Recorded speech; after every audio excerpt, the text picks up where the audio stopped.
رمضان میں ناپ تول میں کمی دیکھنے میں ملتی ہے، ایسا کیوں ہے؟ اسلام کی نظر میں جو حقوق العباد ہیں اور لوگوں کے معاملات زندگی ہیں وہ کس قدر اہمیت بہت رکھتے ہیں۔ اہمیت ہے۔ ایک صورت کا نام معاون رکھا، عام استعمال عام کی استعمال چیزیں کی جو چیز۔ لینے دینے کے لیے ہم استعمال کرتے ہیں، اس میں بھی ابتدا ہی اس بات سے کی کہ ویل للمطففین الذین اذا اکتالوا علی الناس یستوفون واذا قالوہم او وزنوہم یخسرون، کہ جب لوگوں سے وہ مال لیتے ہیں ناپ تول پورا لیتے ہیں، لیکن جب دیتے ہیں تو ناپ تول میں کمی کر دیتے ہیں۔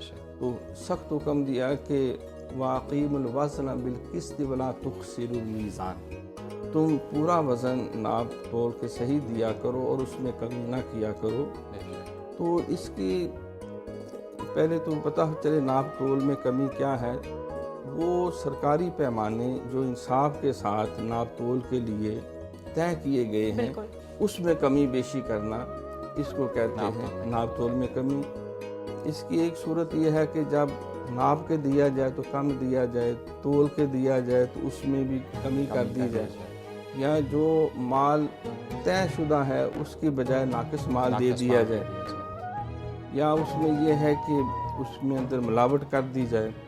اور اللہ کریم نے منع کیا ہے کہ لا تاکلوا اموالکم بینکم بالباطل، تم باطل طریقے سے ایک دوسرے کے مال نہ کھاؤ۔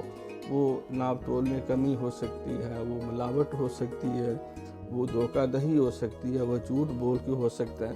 تو اس کی بنیادی جو وجہ ہے وہ دنیا کی ہرس اور ہوس ہے، اور یہ ایک ایسی بری بیماری ہے کہ قرآن پاک میں اللہ فرماتے ہیں کہ الہاکم التکاثر حتی زرتم المقابر، تمہیں دولت کی ہرس اور ہوس نے جو ہے وہ ہلاک کر دیا اور تم قبروں تک جا پہنچے۔